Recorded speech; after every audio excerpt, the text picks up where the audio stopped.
கர்த்தர் நல்லவர். நாம் ஒவ்வொரு வாரமும் தேவனுடைய சமூகத்தில் அற்புதமான ஒரு தலைப்பின் கீழே தேவனுடைய வார்த்தையை நம்முடைய ஆண்டவராகிய இயேசு கிறிஸ்து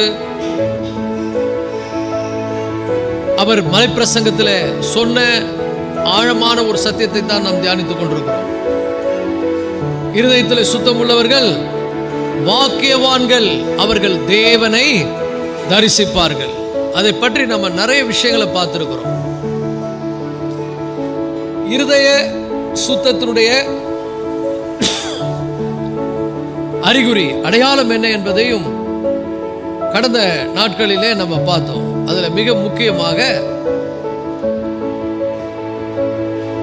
இருதய சுத்தத்தின் மிக முக்கியமான ஒரு அடையாளமாக நம்ம வேதத்துல நம்ம பார்த்த ஒரு காரியம், சங்கீதம் 32:2 வசனத்தை நாம் மையமாக வைத்து கபடமில்லாத இருதயம் என்பதை பற்றி நாம் பார்த்தோம். கபடமில்லாத, எவனுடைய ஆவியில் கபடம் இல்லையோ அதை பத்தி நம்ம பார்த்தோம்.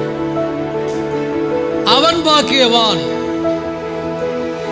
இந்த ஆவியில் கபடமில்லாத நிலைதான் சுத்த இருதயத்திற்கான அறிகுறி. கபடமில்லாத நிலை என்பது என்னன்னா, தேவனுக்கு முன்னால தன்னுடைய நிலையை அறிந்து உணர்ந்து அதை அப்படியே ஆண்டவருக்கு முன்னால ஏற்றுக்கொள்வது. நான் இப்படிதான் இருக்கிறேன், நான் பலவீனமா இருக்கிறேன், நான் சரியில்லை, நான் இதை செய்துட்டேன், இப்படி இருக்கிறேன் அப்படி என்று ஒரு கபடற்ற நிலை, தன்னுடைய நிலையை உணர்ந்து அதை வெளிப்படையாக என்ன பண்ணுவது, ஒத்துக்கொள்வது. அப்படி ஒரு மனிதனாகத்தான் பவுல் இருந்தார். அவர் சொன்னாரு, நிர்பந்தமான மனுஷன் நான். தன்னுடைய நிலையை உணர்ந்துட்டார். யார் என்னை இந்த மரண சரீரத்திலிருந்து விடுதலை ஆக்குவார்? இன்னைக்கு நம்ம எப்படி இருக்கிறோம்? நம்ம நிலைமையை நம்ம உணரணும். உணர்ந்து ஆமா நான் சரியில்லை, நான் எனக்கு யார் தன்னுடைய நிலையை உணர்ந்து தேவனுடைய சமூகத்திலே தன்னை அவர்கள் அர்ப்பணிக்கிறார்களோ அவர்களை தேவன் என்ன பண்ணுவார்னா ஆசீர்வதிப்பார். அப்படிப்பட்டவங்க மேலே ஆண்டவர் எப்படி இருப்பார்னா கண்ணும் கருத்துமாக இருப்பார். ஏன்னா அவங்க என்ன பண்ணுறாங்க, தன்னுடைய நிலையை உணர்ந்து விடுகிறார்கள். அவர்களுக்கு தன்னை வெளிப்படுத்துவார், அவர்களுக்கு தன்னுடைய மகிமையை வெளிப்படுத்துவார். ஸோ இது மிக முக்கியம். நம்முடைய நிலைமையை நம்ம அறிந்து உணர்ந்து ஆண்டவர்கிட்ட போய் சரணடைவது. அவர் தான் நமக்கு எல்லாம். எந்த சூழ்நிலை கஷ்டம் வந்துட்டால் போய் சரணடைகிறோம், ஏதாவது ஒரு கடினமான சூழ்நிலை சரணடைகிறோம். ஆனால் பாவம் வந்துட்டால் நம்ம சரணடைகிறோமா? ஆமாம் நான் சரியில்லை, என் மனசு சரியில்லை, என் எண்ணங்கள் சரியில்லை, என் நினைவுகள் சரியில்லை, நான் இப்படிலாம் இருக்கிறேன் அப்படி என்பது நம்ம ஒத்துக்கொண்டு தேவனுடைய சமூகத்தில் நம்மை அர்ப்பணிக்கிறது மிக மிக முக்கியம். இதுதான் சுத்த இருதயத்துக்கான முதல் ஸ்டெப். சுத்த இருதயத்தை ஒருத்தன் அடைய போகிறான் அல்லது சுத்த இருதயத்துக்கான அறிகுறி பெறப்போகிறான் அப்படி என்பதற்கான முதல் இதுவே அதுதான். அதனால மனம் திரும்புங்கள் அப்படின்னு ஆண்டவர் சொல்றார். யார் பாவங்கள் ஆண்டவர் மன்னிப்பார்னா, முதலாவது தன் பாவங்களை குறித்து வருத்தப்படுகிறவன், தன் நிலைமை அறிந்து உணர்ந்து நான் இப்படி இருக்கிறேனே. அப்போ அதுதான் என்னது ரொம்ப முக்கியம். பாவ மன்னிப்பை யார் பெற முடியும்? பாவ மன்னிப்பை யார் பெற முடியும்னு சொன்னால், தன்னைத்தானே உணர்கிறவன், தன்னைத்தானே அறிகிறவன். நம்மை நாமே நிதானித்து அறிவது ரொம்ப ரொம்ப முக்கியம். நம்முடைய நிலைமை அறிந்து ஆண்டவருடைய சமூகத்தில் நம்மை அப்படியே அர்ப்பணிப்பது. ஏன்னா அந்த உண்மையான இருதயம் ஆண்டவருக்கு பிடிக்கும். அது பேர் தான் உள்ளான நிலை. ஆண்டவர் எதை பார்க்குறாரு? வெளிப்புறமாய் அல்ல, உள்ளத்தின் ஆழத்தை அறிந்து அறிகிறவர். ஆனால் சில பேர் தான் உள்ளத்தை வெளிப்படுத்தவே மாட்டாங்க கடவுளுக்கு. அவங்கள தான் இந்த உலகத்தார் என்ன சொல்கிறாங்கன்னா உள்ளாழம் கொண்டவன்றாங்களே, எப்படி உள்ளவே வச்சுன்னு இருப்பாங்க. யாருக்கும் எதையும் காட்ட மாட்டாங்க. நீ காட்டுறியோ இல்லையோ உன் இருதயத்தை கர்த்தர் பார்க்குறார். பக்கத்தில் பார்த்து சொல்லுங்கள், நீ காட்டுறியோ இல்லையோ உன் இருதயத்தை கர்த்தர் இன்னைக்கு பார்த்து கொண்டிருக்கிறார். God knows your heart. மனிதன் முகத்தை பார்க்கிறான், தேவனோ. இது எவ்வளோ பெரிய மேன்மை, உண்மை பாருங்க. இங்கே இருக்கிற எல்லாருடைய இருதயமும் ஆல்ரெடி ஸ்கேன் ஆயிடுச்சு. உள்ளே என்ட்ரு ஆகும்போதே ஆண்டவர் ஸ்கேன் பண்ணிட்டார். He knows your heart. He knows your thinking. He knows everything about you. உன்னை பற்றிய எல்லா விவரங்களும் எங்கே இருக்கு? தனி ஃபைல் போட்டு வச்சுட்டார். டாக்டர்லாம் பார்த்தீங்கன்னா உங்கள் ஃபைலை கொடுங்கன்னுவாங்கல்ல, ஆண்டவர் ஃபைலை வந்து அவருடைய லேப்டாப்பில் வச்சுருக்கார், அவருடைய ஸ்க்ரீனில் வச்சுருக்கார். ஓப்பன் பண்ணார்னா எல்லாம் உன்னை பற்றி எல்லா டீட்டெயிலும் தெரியும். அப்போ அவர் தெரிந்து கொண்டு என்ன பண்ணுறாருன்னா ஒவ்வொருத்தரையும் பார்க்குறார். உன்னை பற்றி உனக்கே தெரியாது, ஆனால் உன்னை பற்றி எல்லா டீட்டெயிலும் அவருக்கு தெரியும். பக்கத்தில் பார்த்து சொல்லுங்கள், உன்னை பற்றி உனக்கே தெரியாது, ஆனால் உன்னை பற்றி எல்லா டீட்டெயிலும் அவருக்கு தெரியும். அப்போ நல்லா புரிந்து கொள்ளுங்கள், அதுதான் ஆண்டவருடைய ஃப்ரீ பிளான். அப்பா உங்கள் மேலே திட்டம் எப்படி உடையவராக இருக்கிறாரு. இன்னைக்கு கூட காலையில் அருமையாக சத்யா தம்பி ஒருத்தர் பிரசங்கம் பண்ணார், ரொம்ப அழகாக சொன்னார். தாவீதை வந்து எல்லாரும் வேறு மாதிரி பார்த்தாங்க, அவர் கூட தன்னை வேறு மாதிரி பார்த்தார், ஆனால் ஆண்டவர் அவரை வேறு மாதிரி பார்த்தாரு. அல்லேலூயா. உங்களை பற்றி நீங்கள் தரைக்குறைவாக நினைத்திருக்கலாம், ஆனால் அது ரொம்ப நல்லது.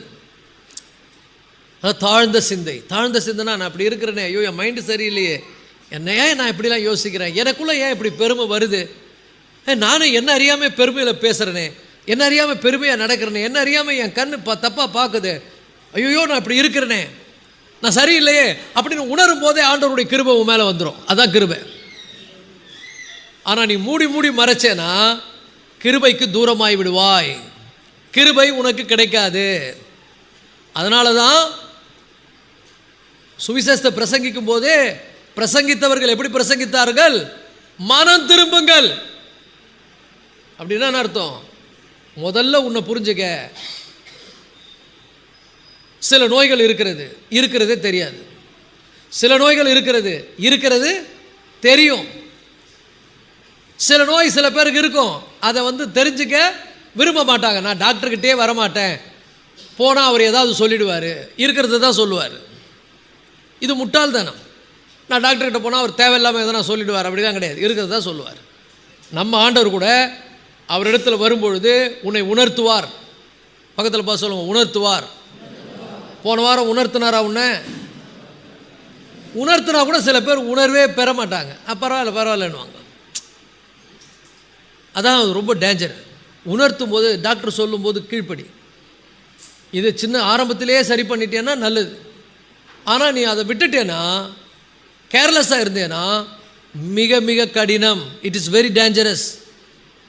ஒரு நோயினுடைய தன்மையை அறிந்து அதை பற்றி உணர்ந்து உடனே அதற்கான சிகிச்சைக்கு என்ன பண்ணணும்? ஒத்துழைப்பு கொடுத்து சிகிச்சைக்கு போகணும்.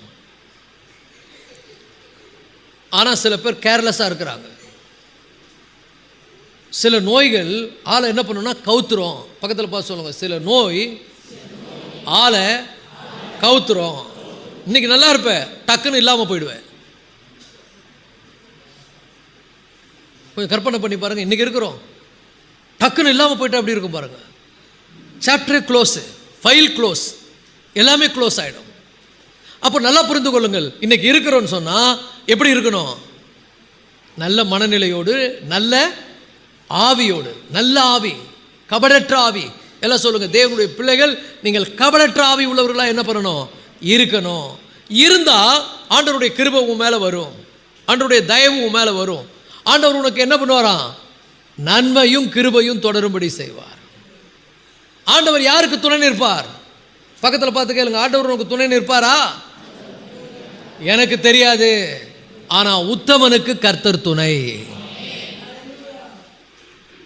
நீ எப்படி நடக்கிறன்னு உனக்கு தெரியும். எல்லாம் உன் கையில் கிடையாது.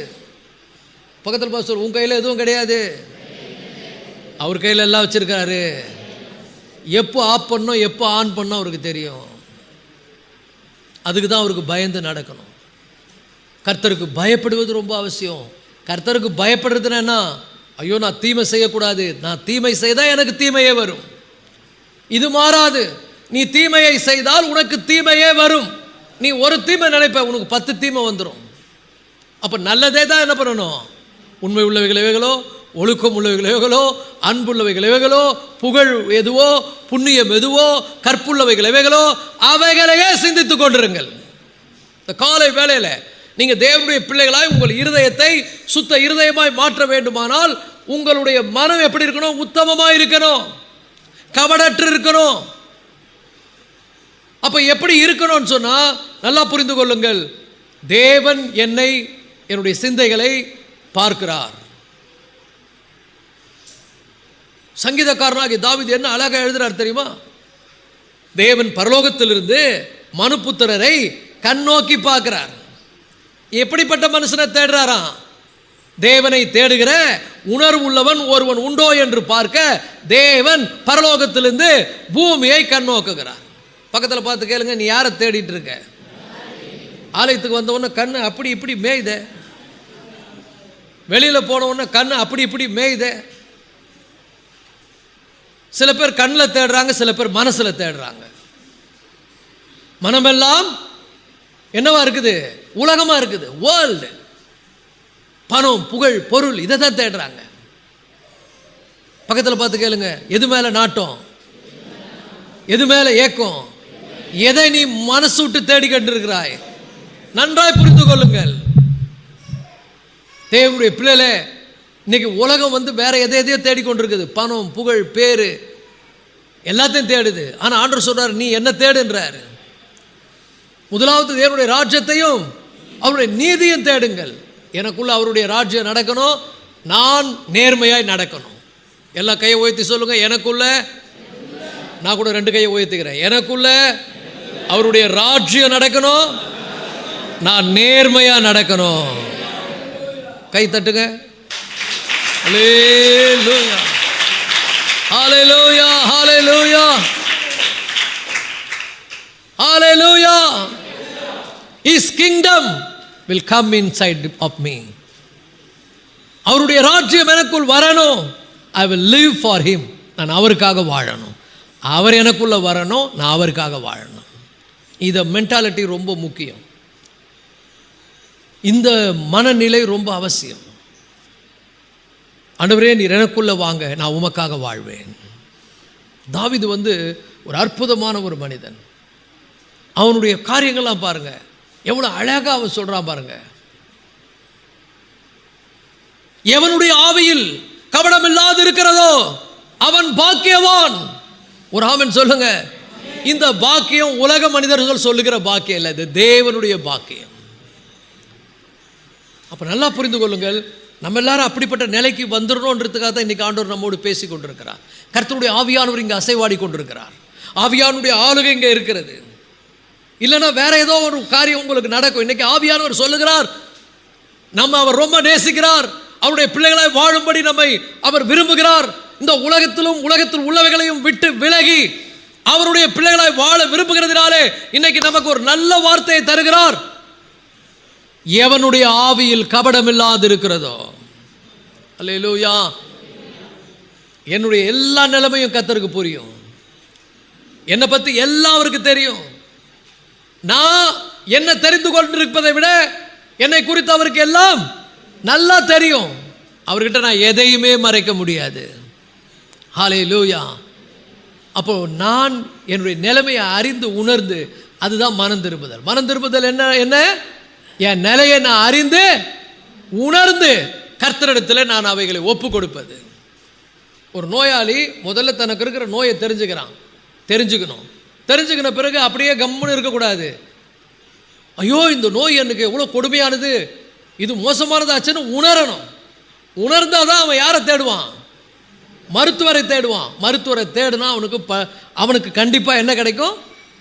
சுகம் கிடைக்கும், ஆரோக்கியம் கிடைக்கும். அப்போ நம்மளை நாம நிதானித்து அறிவது ரொம்ப ரொம்ப அவசியம். கர்த்தருக்கு முன்னால் நம்முடைய மனநிலையை ஆண்டவருக்கு முன்னால் திறந்து கொடுப்பது. இதுதான் எங்கே நம்ம கொண்டு போகுதுன்னு சொன்னால் சுத்த இருதயத்துக்கு நேராக என்ன பண்ணுகிறது? கொண்டு போகிறது. தாவீது என்ன அழகாக ஜெபம் பண்ணுறாரு. அவர் வேற எந்த காரியத்தை குறித்து ஜெபம் பண்ணலை. சங்கீதம்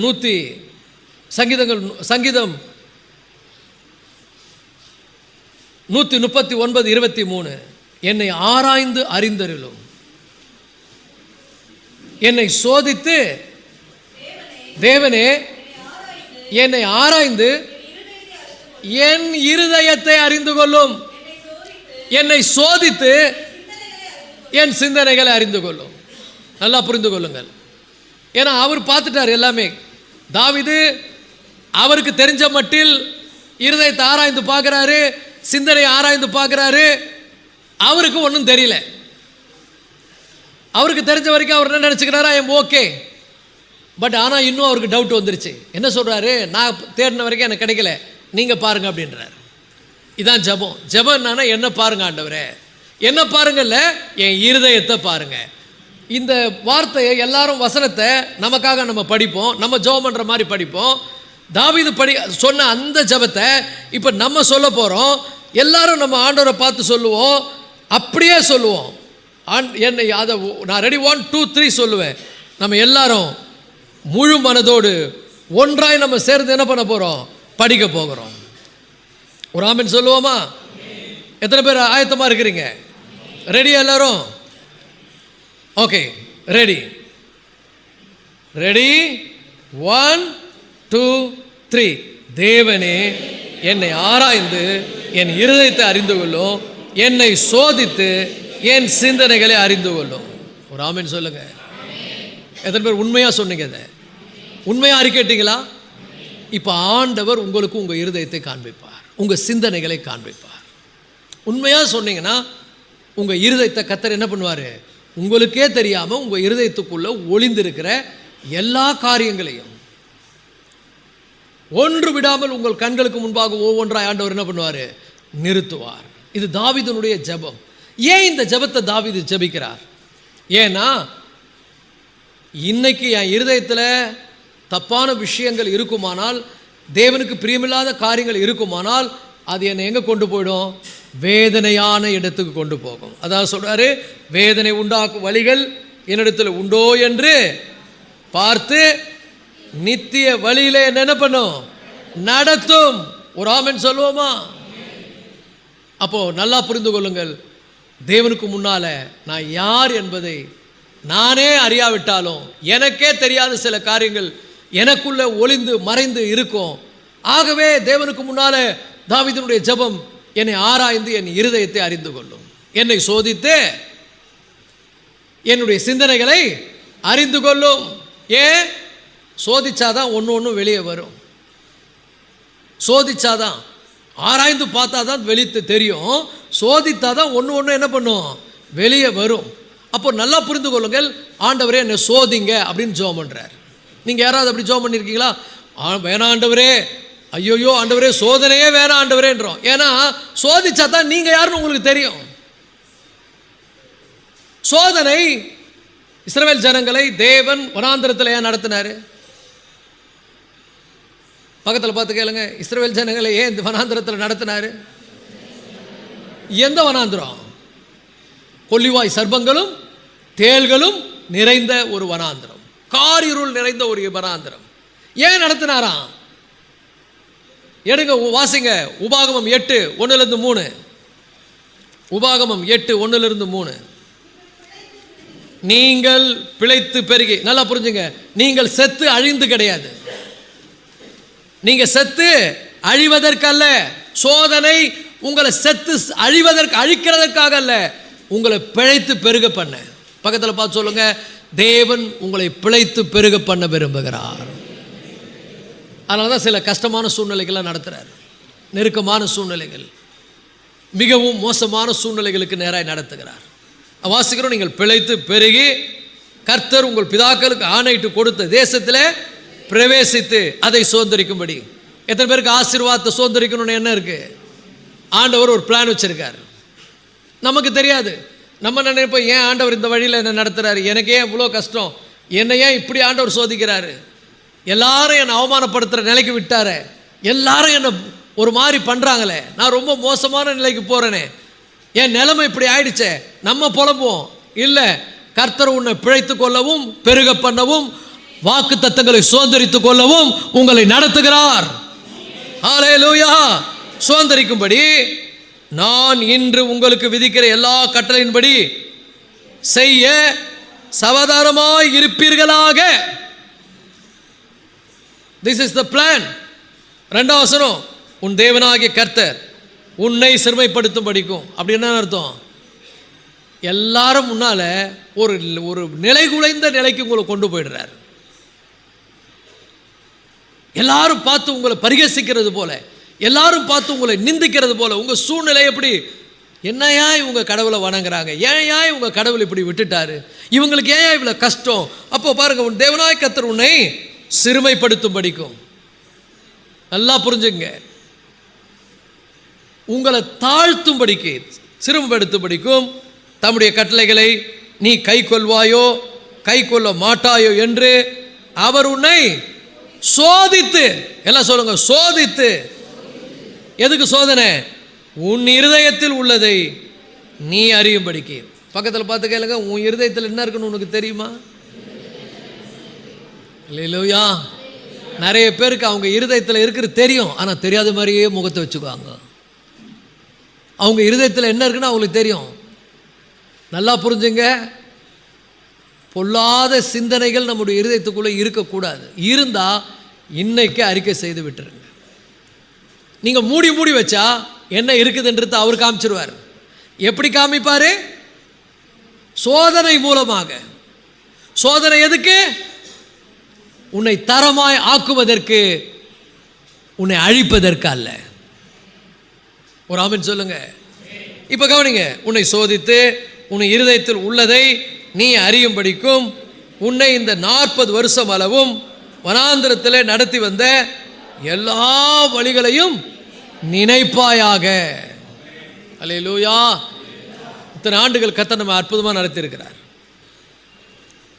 ஒரே மேட்டர் என்ன தெரியுமா? உன் இருதயத்தில் இருக்கிறத நீ தெரிஞ்சுக்கணும், உன் நிலைமையை நீ உணரணும், நீ ஆண்டவர்கிட்ட சரணடையணும். ஆமாம் ஆண்டவரே, நான் என்னுடைய இருதயம் சரியில்லை. தாவீது ஒரு இடத்துல என்ன அழகா ஜெபம் பண்றார், 119ஆம் சங்கீதத்தில், என் ஆத்துமா மண்ணோடு ஒட்டி கொண்டிருக்கிறது. நிறைய பேருக்கு பூமிக்குரிய காரியத்திலே தான் ஒட்டிக்கின்னு இருக்குது ஆத்துமா. கேளுங்களேன், கவலை இருக்கான்னு கேளுங்க. ஏன் கேட்குறீங்க? எனக்கு என் கவலை எவ்வளோ தெரியுமா இருக்குது? இந்த கவலை அந்த கவலை, எவ்வளோ கவலை, கவலையை லிஸ்ட்டே போடுவாங்க. ஆனால் ஒருத்தர் கூட கர்த்தருக்கு பிரியமாக வாழணும்னு கவலைப்பட மாட்டாங்க. கவலையில் நிறைய வகை இருக்குது. ஆவிக்குரிய கவலை, உலக பிரகாரமான கவலை. உலக பிரகாரமான கவலை டேஞ்சர், கவலைப்படக்கூடாது. ஆவிக்குரிய கவலை தான் இருக்கணும். என்ன? ஐயோ, நான் ஆண்டவருக்கு பிரியமாக வாழணுமே, ஆண்டவருக்கு உண்மையாக இருக்கணுமே, ஆண்டவரை பிரியப்படுத்தணுமே. நான் இதெல்லாம் வீக்காக இருக்கிறேனே, எனக்கு ஜபமே சரியில்லையே, நான் வேதத்தை வாசிக்கவே இல்லையே, என் ஜபம் எனக்கு எஃபெக்டாக இல்லையே, ஏன் என் ஜப வாழ்க்கை டேமேஜ் ஆகிடுச்சு. அது கவலைலாம் கிடையாது. என்ன கவலை? இப்போ கவலைப்பட்டிருப்பீங்க. கேளுங்க, உங்கள் மனசை நீங்களே கேளுங்க, உங்கள் இருதயத்தில் எது கவலைப்பட்டீங்கன்னு. ஐயோ, லிஸ்ட்டு போடுவாங்க பாருங்கள், இது கவலை அது கவலை, எல்லாம் உலக பிரகாரமான கவலை. ஆவிக்குரிய கவலை ரொம்ப முக்கியம். நான் ஆண்டவருக்கு பிரியமாக வாழணும், ஆண்டவருடைய சித்தம் செய்யணும், ஆண்டவரை மகிமைப்படுத்துகிற வாழ்க்கை வாழணும். ஹல்லேலூயா. ஆண்டவருக்கு உண்மையாக இருக்கணும். என்னால் முடியலையே, நான் தடுமாறுகிறேனே, ஆவிக்குரிய வாழ்க்கையில் தடுமாற்றம் இருக்கிறதே, இதெல்லாம் கவலை கிடையாது, உலக பிரகாரமான கவலைகள். அப்போ ஆண்டவர் நம்முடைய இருதயத்தில் இருக்கிறதை நாம் அறியும்படிக்கு சில நேரங்களிலே நம்ம என்ன பண்ணுகிறார்? வனாந்திரத்தில் நடத்துகிறார். எப்படிப்பட்ட வனாந்திரம்? கொள்ளிவாய் சர்ப்பங்களும் தேள்களும் நிறைந்த ஒரு வனாந்திரம், காரிருள் நிறைந்த வனாந்திரம், ஒன்றுமே இல்லாத ஒரு வனாந்திரம். இப்படிப்பட்ட வனாந்திரத்தில் நம்மளை நடத்தும் போது நம்ம இருதயத்தில் என்ன இருக்குதுன்றது தானாக எக்ஸ்போஸ் ஆகிறது. இஸ்ரவேல் ஜனங்கள் ஆண்டவர் வழிநடத்தும் போது அவங்க இருதயத்தில் கர்த்தர் இல்லை. ஓ, எகிப்தில் எவ்வளவு அற்புதங்களை நம்முடைய தேவன் செய்தார், எவ்வளவு அதிசயங்களை செய்தார். அந்த தேவன், நம்முடைய தேவன், நம்மை அவர் ஒரு நாளும் கைவிட மாட்டார். இந்த வனாந்திரத்தில் கூட நம்மளை அற்புதமாக நடத்துவார்னு ஒருத்தம் கூட சொல்லலை. எல்லாம் என்ன சொன்னாங்க? குறைய மட்டும் சொன்னாங்க. ஆமாம், இங்கே சாப்பாட்டுக்கு நான் என்ன பண்ணுறதுன்னாங்க, தண்ணி இல்லைன்னாங்க. இங்கே வந்து ஒரே கொல்லிவாய் சர்ப்பங்களும் தேள்களும் இருக்குதே, பிரச்சனையை தான் பேசுகிறாங்க. கர்த்தர் இருக்கிறார், அவர் பார்த்து கொள்வார் என்று ஒருத்தரும் சொல்லலை. அந்த அளவுக்கு விசுவாசம் கர்த்தர் மேலே இல்லை. சூழ்நிலைகள் மேலேயே அவர்களுடைய கண்கள் இருந்தது. அவங்க இருதயம் உலகத்து மேலேயே இருந்தது. நான் சொல்கிறேன் கர்த்தருடைய பிள்ளைகளை, இன்னைக்கு பிரச்சனை வரும்போது உங்கள் இருதயம் எப்படி இருக்குதுன்னு யோசித்து பாருங்க. உங்கள் இருதயம் எந்த நிலையில் மாறுகிறது என்று பாருங்க. இதெல்லாம் நன்மைக்காகவே நடக்கிறது. நீ உன் இருதயத்தில் உள்ளதை நீ அறியும்படிக்கு. ஆண்டவருக்கு பிரியமா வாழணுன்ற கவலை நமக்கு இல்லை, ஆனால் உலக பிரகாரமான கவலைகள் நமக்கு இருக்கிறது. ஆண்டவருக்கு ஒரு சாட்சி உள்ள வாழ்க்கை நான் வாழலையே, அந்த கவலை இல்லை. ஆத்துமா எங்க ஒட்டி கொண்டிருக்கிறது? மண்ணோடு ஒட்டி கொண்டிருக்கிறது. ஒரு ஆமென் சொல்லுவோமா? அல்லேலூயா.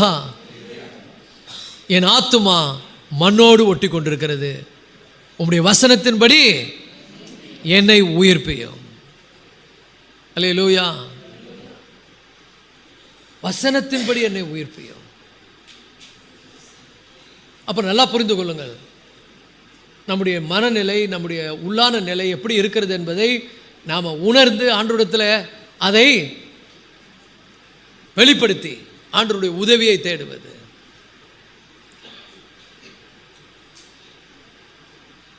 ஆண்டவர் என்ன அழகாக சொல்கிறார் தெரியுமா? எண்ணத்தை உண்போம், எண்ணத்தை உடுப்போம் என்று உங்கள் ஜீவனுக்காகவும் உங்கள் சரீரத்துக்காகவும் கவலைப்படாதிருங்கள். எதுக்கு கவலைப்படுங்க? நீங்கள் கவலைப்பட வேண்டியது எது? ஆவிக்குரிய விஷயங்கள். நான் ரொம்ப ஜெபத்தில் வீக்காக இருக்கேன், நான் கர்த்தருக்கு பிரியமாக நடக்கலை, அந்த ஒரு ஃபீல் கிடையாது நமக்கு. உலக பிரகாரமான கவலை தான். ஆண்டவர் சொல்கிறாரு, நீ இதுக்கு கவலைப்பட்டனா இதெல்லாம் நான் பார்த்துக்கிறேன்றார். அப்போ ஆண்டவருக்கு பிரியமாய் வாழ வேண்டும் என்கிற ஏக்கமும் உணர்வும் உடையவர்களாய் இந்த உலகத்தில் ஆண்டவரை நாம் மகிமைப்படுத்துகிற வாழ்க்கை வாழணுன்ற உணர்வோடு நம்ம போனோம்னா மற்ற எல்லா உலக காரியங்களையும் தேவன் பார்த்து கொள்வார். ஒரு ஆமென் சொல்லுவோமா? அது ரொம்ப ரொம்ப மிக மிக முக்கியம். அப்போ நல்லா புரிஞ்சு கொள்ளுங்கள். சில பேர் தன்னுடைய இருதயத்தை கர்த்தர் சோதிக்கணும்னு விரும்புகிறதே கிடையாது. ஆனால் தாவீது, என்னை சோதித்து என் இருதயத்தை அறிந்து கொள்ளும். சோதிங்க. எபிரேயருக்கு எழுதின நிருபம் 4ஆம் அதிகாரம் 12ஆம் வசனம். தேவனுடைய வார்த்தை சொல்லுங்க. எபிரேயர் 4:12. தேவனுடைய வார்த்தையானது, நல்லா புரிந்து கொள்ளுங்கள், தேவனுடைய வார்த்தையானது ஜீவனும் வல்லமை உள்ளதாயும் இருபுறமும் கருக்குள்ள எந்த பட்டயத்திலும் கருக்கானதாயும் ஆத்துமாவையும் ஆவியையும் கணுக்களையும் ஊனையும் பிரிக்கத்தக்கதாக உருவ குத்துகிறதாயும் இருதயத்தின் நினைவுகளையும், நல்லா புரிஞ்சுங்க, இருதயத்தின் நினைவுகளையும் யோசனைகளையும் வகை அறுக்கிறதாயும் இருக்கிறது. தேவனுடைய வார்த்தை என்ன பண்ணுது? இருதயத்தின் நினைவுகளையும் யோசனைகளையும் வகை அறுக்கிறதா இருக்கிறது. உன் இருதயம் என்ன நிலையில் இருக்கிறது என்பதை தேவனுடைய வார்த்தை என்ன பண்ணுகிறது? காண்பிக்கிறது, வகைப்படுத்தி காண்பிக்கிறது, அது உருவ குத்துகிறது. பேதுரு பிரசங்கம் பண்றாரு, ஃபர்ஸ்ட் பிரீச்சிங், பெந்தெகோஸ்தே நாளில் எழுந்து பிரசங்கம் பண்றாரு. அங்க இருக்கிற எல்லாருடைய இருதயம் என்ன பண்ணப்பட்டதான்? இருதயத்திலே குத்தப்பட்டவர்களாகி. ஒரு ஆமென் சொல்லுங்க. அவங்க உடனே கேட்குறாங்க, சகோதரரே நாங்கள் என்ன செய்ய வேண்டும்? இன்னைக்கு நல்லா புரிஞ்சுங்க, தேவனுடைய வார்த்தை இருதயத்தை என்ன பண்ணுகிறதா? உருவ குத்துகிறது. குத்துதா? உனக்குள்ள இருக்கக்கூடிய தவறான காரியங்களை, உனக்குள்ள இருக்கக்கூடிய பாவத்தை, உனக்குள்ள இருக்கக்கூடிய அசுத்தங்களை, உனக்குள்ள இருக்கக்கூடிய பெருமையை, உனக்குள்ள இருக்கக்கூடிய தவறான வைராக்கியத்தை தேவனுடைய வார்த்தை வகைப்படுத்தி காண்பிக்கிறது. அவருக்கு மறைவானது ஒன்றும் கிடையாது. இந்த 12ஆம் வசனம் சொல்லுது, அவருக்கு மறைவான சிருஷ்டி ஒன்றுமில்லை, சகலமும் அவருக்கு முன்பாக வெளியரங்கமும் நிர்வாணமுமாய் இருக்கிறது. அவருக்கே நாம் கணக்கு ஒப்புவிக்க வேண்டும். ஆண்டவருக்கு நம்ம கணக்கு ஒப்புவிக்கணும். இன்னைக்கு நம்ம இருதயத்தை நிலையை நம்ம உணர்ந்து, நம்முடைய இருதயத்தை ஆண்டவர், நான் என் இருதயத்துக்குள்ள என்ன இருக்குது என்பதை அறியணும்னு சொன்னால் தேவனுடைய வார்த்தை என்னுடைய இருதயத்தை உருவ குத்தி வகையறுத்து இன்னைக்கு நம்ம எனக்கு வெளிப்படுத்தணும். ஏன்னா இருதயம் எப்படி இருக்குதுன்னா பலவிதமாக உலக பிரகாரமாகவே சிந்திக்கிறது. உலக பிரகாரமான அது ரொம்ப மூழ்கி கிடக்கிறது. ஆண்டவருக்கு பிரியமாக வாழ்வது, ஆண்டவருக்கு சாட்சியாக இருப்பது, பரிசுத்தமாக இருப்பதெல்லாம் கனவாக இருக்குது. சில பேருக்கு அது கனவு கூட இல்லை. கர்த்தருக்கு பிரியமாக வாழணும்னு எண்ணம் இருக்கா? எத்தனை பேருக்கு அந்த எண்ணம் இருக்குது? பக்கத்தில் பார்த்து சொல்லுங்கள், கர்த்தருக்கு பிரியமாக இருக்க விரும்பு. உன் இருதயம் எதை விரும்புதுன்னு கேளுங்க. இருதயம் எதை விரும்புது? கர்த்தருக்கு பயப்படுற பயம் இருதயத்தில் இருக்குதா?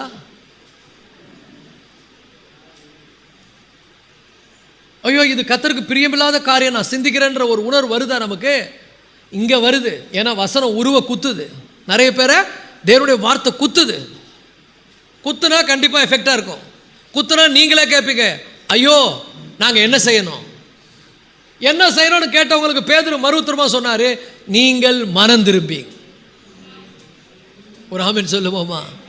மனம் திரும்பினு அர்த்தம் வருத்தம் அடைந்து, வருத்தப்பட்டு, ஐயோ நான் அப்படிலாம் இருக்கிறேன், நான் சரியில்லை. நீங்கள் ஜெபம் பண்ணும்போது இந்த வார்த்தையை பயன்படுத்துங்க. ஆண்டவரே, என் மைண்டு வேர்ல்டு உலக பிரகாரமாக சிந்திக்குது, என் மனசு உலகத்தையே சுற்றி சுற்றி இருக்குது, அசுத்தமானதை நினைக்குது, எனக்குள்ள பெருமை இருக்குது, எனக்குள்ள கசப்பு இருக்குது, எனக்குள்ள வைராக்கியம் இருக்குது. இருக்குதா? இல்லாத மாதிரியே முகத்தை வச்சுக்கோ. இருக்குதா இல்லையான்றதை அவர் காமிப்பார். நிறைய பேருக்கு இருக்குது, இல்லாத மாதிரி மேக்கப் பண்ணி மறைச்சிருக்கிறோம். அதர் தான் 28ஆம் நீதிமொழிகளை வாசிக்கிறோம், தன் பாவங்களை மறைக்கிறவன் வாழ்வடைய மாட்டான். அவையில் அறிக்கை செய்து அது கர்த்தருக்கு முன்னால் சொல்லணும், நம்முடைய நிலைமையை சொல்லணும். ஆண்டவரே, நான் ரொம்ப வீக்காக இருக்கிறேனே, நான் முன்ன மாதிரி இப்போ ஜெபிக்கிறது இல்லையே. யாராவது வருத்தப்பட்டுக்கிறீங்களா? ஐயோ நான் ரொம்ப தோய்வாக இருக்கிறேனே, உங்கள் பிரசனத்தை உணர முடியலையே. எத்தனை பேர் அப்படி ஃபீல் பண்ணியிருக்கீங்க? அந்த எக்ஸ்பீரியன்ஸ் இருக்கா? நீங்கள் டெய்லி ஜெபம் பண்ணி தேவ பிரசனத்தில் இருந்தால் ஒரு நாள் அந்த பிரசனத்தை இழக்கும் போது அதனுடைய வலியும் வேதனையும் உங்களுக்கு நிச்சயம் தெரியும். தேவ பிரசனத்தை நீங்கள் அனுபவிச்சு இல்லைன்னா உங்களுக்கு ஒன்றுமே தெரியாது. உங்கள் மைண்டு ஃபுல்லாக எப்படி இருக்குன்னா உலகத்தையே சார்ந்து இருக்கும், வேர்ல்டியாகவே இருக்கும். ஆனால் தேவ பிரசனத்தை நீங்கள் உணர்ந்துட்டீங்கன்னா அது நம்மளை விட்டு போகும்போது ரொம்ப கஷ்டமாக இருக்கும். சில நேரங்களில் நம்ம ஆண்டவர் கூடயே இருந்தாலும் கூட அந்த பிரசனத்தை ஆண்டவர் என்ன பண்ணுவார்னா சற்று அப்படியே இருப்பார் நம்ம கூட தான், பட் விலக்குவார். அப்படி நம்மளை அந்த பிரசனத்தை விட்டு விலக்கி அதனுடைய வேல்யூவை நமக்கு கற்றுத்தருவார். அப்போதான் நம்ம தாவீதை போல ஜெபம் பண்ணுவோம், வறண்டதும் விடாய்த்ததும் தண்ணீரற்றதுமான நிலத்திலே என் ஆத்துமா உம்மேல். உங்கள் ஆத்துமா எது மேலே வாஞ்சி ஆகுது?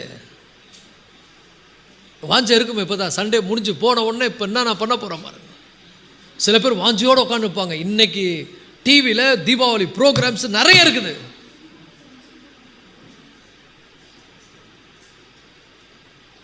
எங்கள் வீட்டுக்கு ஒரு பையன் வந்தான். அவனுக்கு இந்த பொம்மை படம் போட்டாங்க. அவ்வளோ சந்தோஷமாக இருக்கிறான், உட்காடுறான், மகிழ்ச்சியாக இருக்கிறான், ஹாப்பியாக இருக்கிறான். அளவே இல்லை அவன் சந்தோஷத்துக்கு. நான் என்ன சொன்னேன், 1 ஹவருக்குள்ளே நீ பார்த்துட்டு முடிச்சிடணும், 1 ஹவருக்கு அப்புறம் ப்ரேயர் அப்படின்னு. ப்ரேயர்னு ஒன்று தேல் கொட்டின மாதிரி அழுறான் பாருங்க. அவன் கண்ணில் மாலை மாலையாக தண்ணி ஊற்றுது, அழுகுறான், ஒரு மாதிரி விரக்தி ஆகிட்டான், மனசோர்வாயிட்டான். அவன் சொல்கிறான், நான் வீட்டுக்கு போகிறேன்றான். இங்கே இருந்தால் என்னால் இந்த மாதிரி என்னால் மகிழ்ச்சியாக இருக்க முடியலை. ஜெபம் அவனுக்கு அவ்வளோ எஃபெக்டாக இல்லை. ஏன்னா நல்லா புரிந்து கொள்ளுங்கள், எந்த வீட்டில் தேவ பிரசனத்தை அனுபவிக்காத ஒரு சூழல் இருக்கிறதோ அந்த பிள்ளைங்க ரொம்ப பாதிக்கப்படுவாங்க. நான் சொல்கிறேன், உங்கள் வீட்டில் குடும்ப ஜெபம் அவசியம். ஸ்ட்ரிக்டாக இருக்கணும். சாப்பிட்றதுக்கு கண்டிப்பாக உட்கார்ந்து சாப்பிடுன்னு சொல்கிறது மாதிரி ஃபேமிலி ப்ரேயர் ரொம்ப இம்பார்ட்டன்ட். Come please come. இந்த ஜெபம் இல்லாவிட்டால் நம்ம அவ்வளோதான். தேவ பிரசனம் இல்லைன்னா நம்ம விரக்தி ஆகிடுவோம். சொல்லணும். ஆமீன் சொல்லுங்க. அது மாதிரி யாருன்னா உணர்றீங்களா? நம்ம வாஞ்சை எப்படி இருக்குன்னா, எப்பொழுது இந்த ஆலயத்தை விட்டு போவேன், எப்பொழுது பாஸ்டர் பிரசங்கத்தை முடிப்பார், இவர் இப்படியே பேசிக் கொண்டிருப்பாரோ. இன்னைக்கு டிவியில் நிறைய நிகழ்ச்சிகள் இருக்கிறது. எல்லாம் எங்கே போயிடும்? மைண்டு அங்கே போயிடும். ஆனால் தேவ பிரசன்னத்தை அனுபவித்த ஒரு மனிதன் இருக்கிறான் பாருங்க. நல்லா புரிந்து கொள்ளுங்கள், இந்த உலகத்தில் இருக்கிற எல்லாவற்றுக்கும் மேலாக தேவனுடைய பிரசன்னம் மிக மிக அவசியம். ஆகாமியத்தின் கூடாரத்திலே நான் 1000 நாள் இருப்பதை பார்க்கலாம். பா, தாவீதுனுடைய எஸ்டிமேட் பாருங்க. நான் 1000 நாள் பேலஸில் வாழ்த்த அது விடுங்க, ஆனால் உங்கள் கூட இருக்கிறது தான் எனக்கு சந்தோஷம். அது காடாக இருக்கலாம், அது ஒன்றும் இல்லாமல் இடமா இருக்கலாம், ஆனால் நீங்களும் நானும் மட்டும். இந்த வாஞ்சை யாருக்கு இருக்குது? இந்த வாஞ்சை உங்களுக்கு இருக்குதா? எத்தனை பேருக்கு இருக்கு? இல்லைன்னா ரொம்ப டேஞ்சரஸுங்க. நம்முடைய இருதயம் கெட்டு போச்சுன்னு அர்த்தம். உங்கள் இருதயம் டேஞ்சரான நிலைக்கு போய் கொண்டிருக்குது. பக்கத்தில் பார்த்து சொல்லுங்க, தேவ பிரசன்னத்தை விரும்பாத இருதயம் டேஞ்சரான இருதய நோய். அது ஐயோ ஹார்ட் அட்டாக் வந்துடும். ஹார்ட் அட்டாக்னா நேச்சுரல் இருதயத்தை பற்றி சொல்லலை. I am not talking about the natural heart, the heart who pumps the blood. அந்த இருதயத்தை சொல்லலை, ஸ்பிரிச்சுவல் இருதயத்தை சொல்கிறேன், ஆவிக்குரிய இருதயத்தை சொல்கிறேன். எல்லாமே ஸ்டக் ஆகிடும், மைண்டே ஒரு மாதிரி ஆகிடும். பிசாசு நம்மை சூழ்ந்து கொள்வான், மாம்சம் நம்மளை வெறும் பலன் அடையும், உலகம் நம்மளை ரொம்ப பயங்கரமாக நாசம் பண்ணிடும். இந்த உலகத்தில் தேவனுடைய பிள்ளைகளாக ஜீவிப்பது கடினமாயிடும். நான் சொல்லுகிறேன், கர்த்தருடைய பிள்ளைகளே, ஆண்டவருக்கு பிரியமாய் வாழ்வது ரொம்ப அவசியம். அவருடைய பிரசன்னத்தை விரும்புவது அவசியம். நான் உங்களை விட்டு எங்க போவேன்றாரு தாவீது. அப்ப நன்றாய் புரிந்து கொள்ளுங்கள், நம்முடைய நிலைமையை நாம் அறிந்து உணர்ந்து தேவனுக்கு முன்னால நம்மை அர்ப்பணித்து ஆண்டவரை ரொம்ப நேசித்து, ஆண்டவரே நீர் என்னோடு கூட இருந்து என்ன பண்ணுங்க, நடத்துங்க, என்னுடைய உணர்வுள்ள இருதயத்தை கொடுங்க, என் இருதயத்தை உருவ குத்தட்டுமுடைய வார்த்தைகள். சில பேருடைய இருதயத்தை அந்த குத்தும் போது வலிக்கிறது இல்லை, எஃபெக்டா இருக்கிறது இல்லை.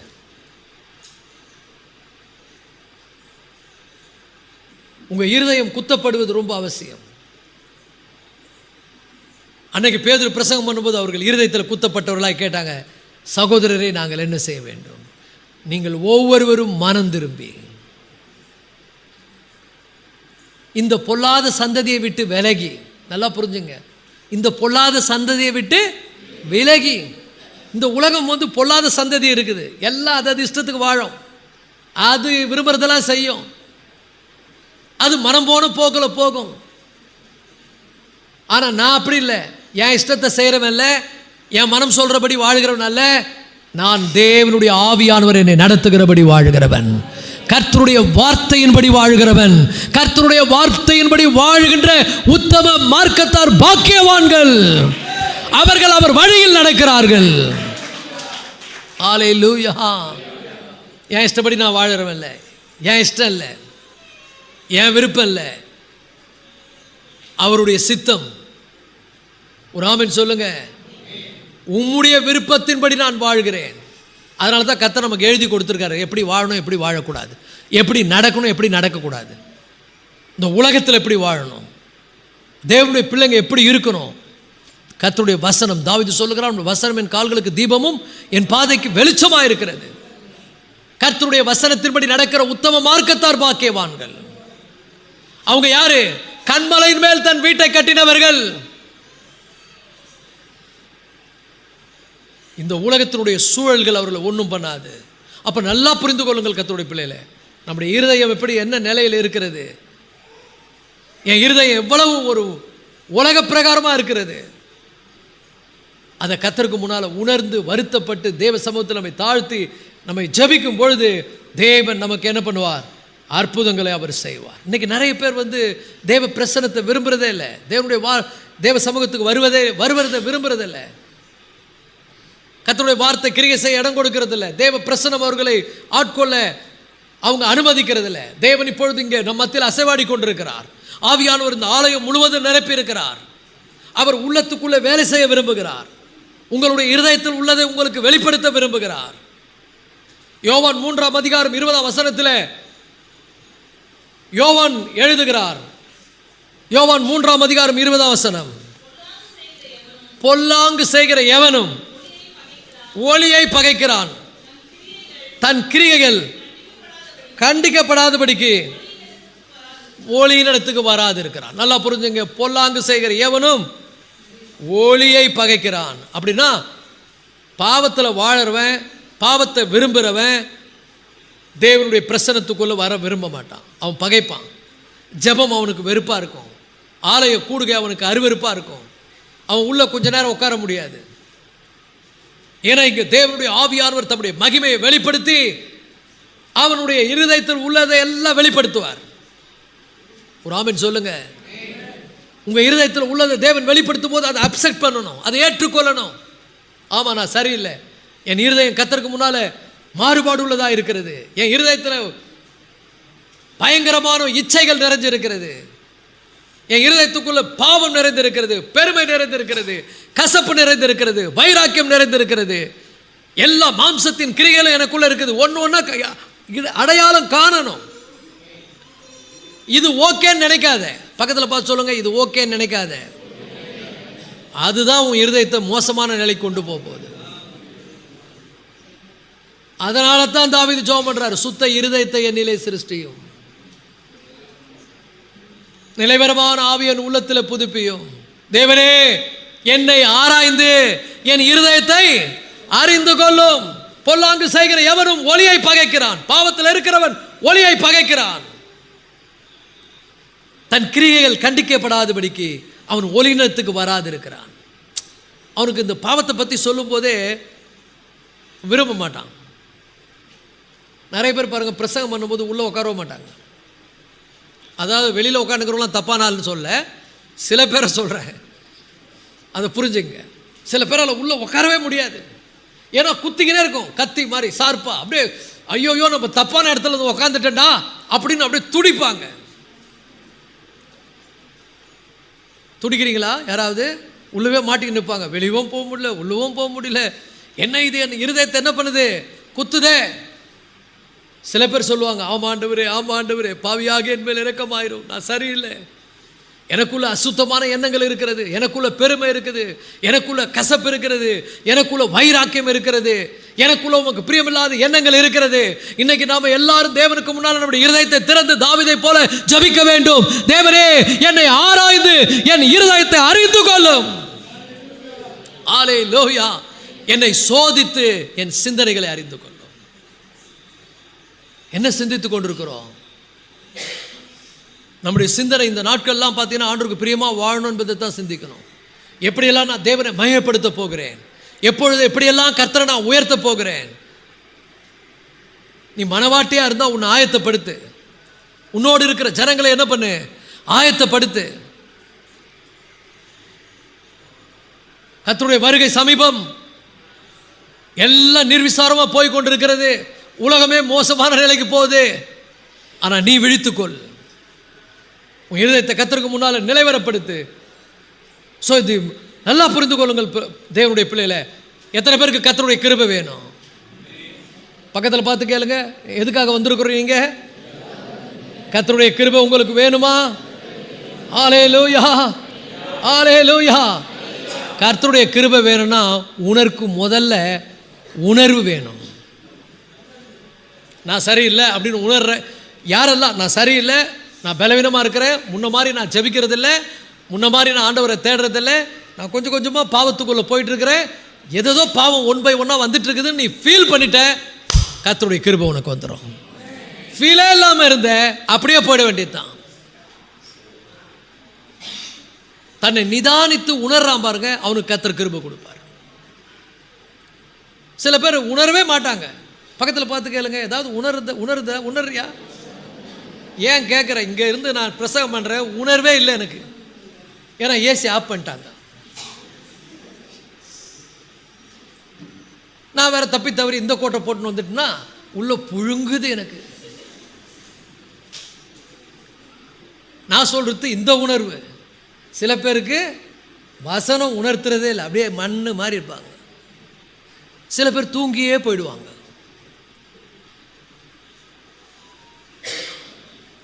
எத்தனை பேருக்கு உணர்வு இருக்குது? கர்த்தருடைய வார்த்தை உங்களை உணர்த்துகிறதா? உங்களுக்குள்ள ஒரு பெரிய வேலை செய்கிறதா உணர்வு வந்துட்டாலே கிருபை உள்ள வந்து எட்டி பார்க்கும்.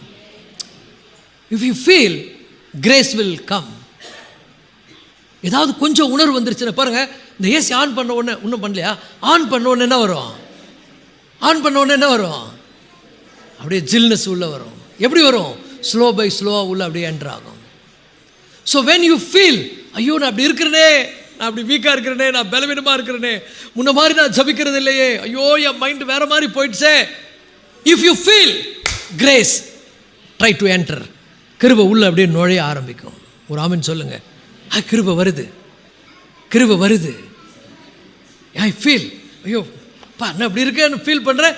Grace entering. நான் சொல்கிறேன் பாருங்க, உணர்வுள்ள இருதயத்துக்கு தேவன் கிருபையை தருவார்.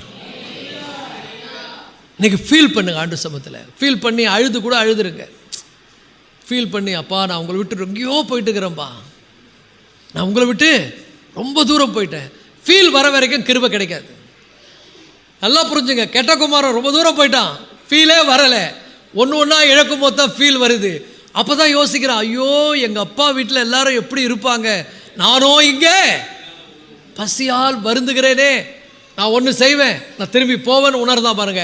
அன்னைக்கு கிருபை ஸ்டார்டட். ஒரு ஆமென் சொல்லுங்க. ஸோ யாரெல்லாம் உணர்ந்து ஆண்டு சமூகத்தில் கொஞ்சம் ஃபீல் பக்கத்தில் பார்த்து சொல்ல, கொஞ்சமாவது ஃபீல் பண்ணுறியான்னு கேளுங்க. கொஞ்சமாவது உனக்கு ஃபீல் இருக்கா? கொஞ்சம் ஃபீல் பண்ணினா கிரேஸ் உள்ளே வந்துடும். கிருபை, கிருபை, ஆண்டவர் கிருபை கொடுப்பார், இழுத்துருவார், அப்படியே உன்னை மாற்றி விடுவார்.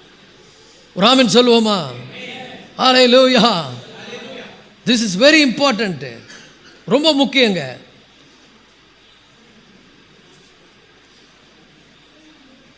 நீதிமொழிகள் 28:1 ஒரே ஒரு வசனத்தை மட்டும் வாசிப்போம். நீதிமொழிகள் 28:1 ஒரு வசனத்தை வாசித்து நாம் முடிக்க போகிறோம். ஒருவனும் தொடராதிருந்தும் துன்மார்க்கர் ஓடி போகிறார்கள், நீதிமான்களோ சிங்கத்தை போல தைரியமாயிருக்கிறார்கள். ஒரு ஆமென் சொல்லுங்க. ஹல்லேலூயா, ஹல்லேலூயா.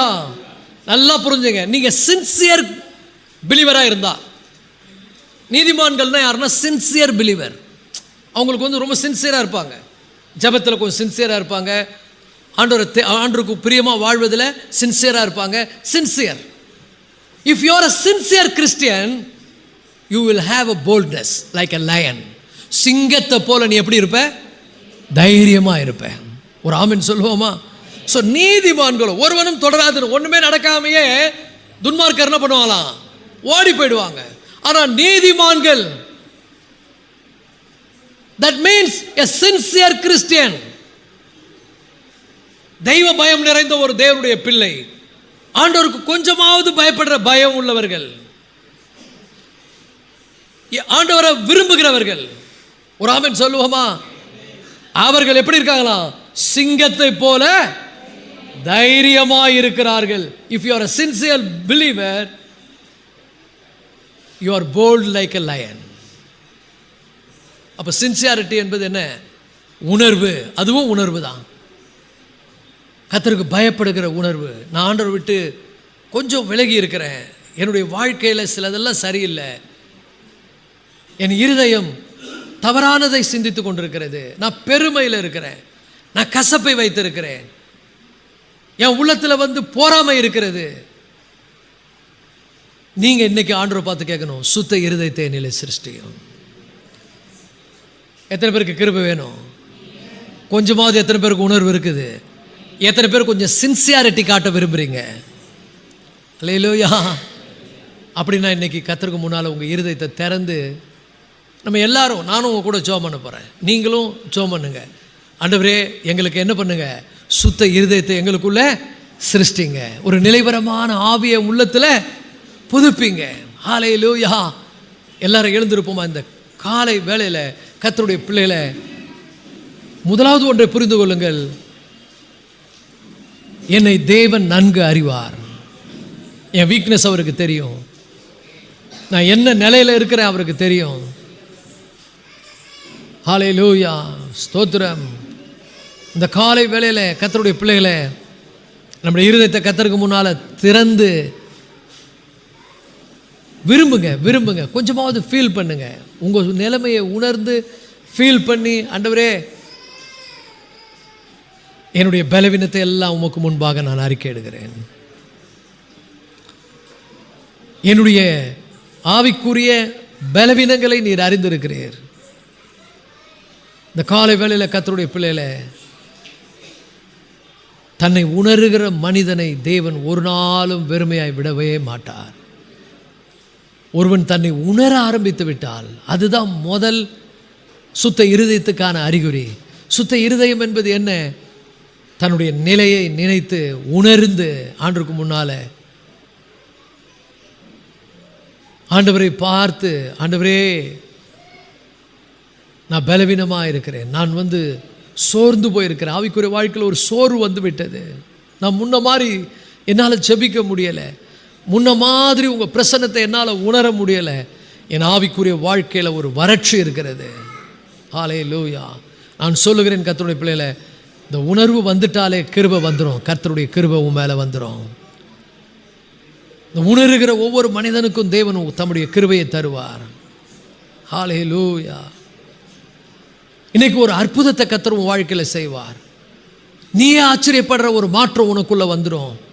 நீயே அறியாத, உனக்கு எட்டாத பெரிய காரியத்தை கர்த்தர் உன் வாழ்க்கையில் செய்கிறத நீ பார்ப்ப.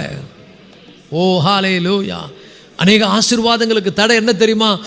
நம்மளை நிதானித்து அறியாததுனால தான், நம்மளை உணர்ந்து கொள்ளாதது தான்.